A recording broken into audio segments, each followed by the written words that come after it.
মাতৃহারা সন্তান সহ পরিবারের পাশে দাঁড়ালেন টিআইডিসির চেয়ারম্যান সহ বিজেপির কার্যকর্তারা শনিবার বিশালগড় রাউতখোলা এলাকায়।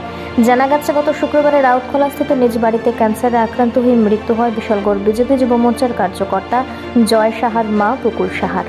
খবর পেয়ে মাতৃহারা যুব মোর্চার কর্মী জয় সাহা সহ তার পরিবারের পাশে দাঁড়ালেন টিআইডিসি চেয়ারম্যান নবাদুল বণিক সহ যুব মোর্চার কার্যকর্তা সোমনাথ সাহা, সাধন দাস, অরবিন্দ সাহা, দিবাকর ঘোষ সহ অন্যান্যরা। পরিবারের পাশে থেকে শোক ও সমবেদনা জ্ঞাপন করেন, পাশাপাশি পরিবারের পাশে থেকে সর্বদা সহায়তা করার আশ্বাস দিলেন টিআইডিসির চেয়ারম্যান।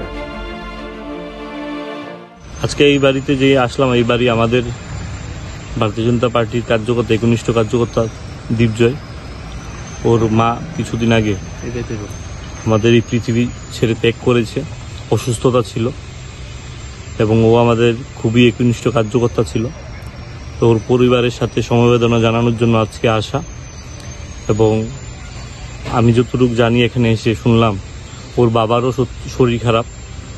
তো ভগবান যেন ওনাদেরকে শক্তি দেয়, ওকে ওর বাবার সুস্থতাও কামনা করি। এবং এই পরিবার সাথে আজকে আমাদের সমবেদনা এবং আমাদের পাশে এসে দাঁড়িয়েছি, এবং ওকে বলা হয়েছে যে কোনো বিষয় নিয়ে আমাদের সাথে যোগাযোগ করার জন্য।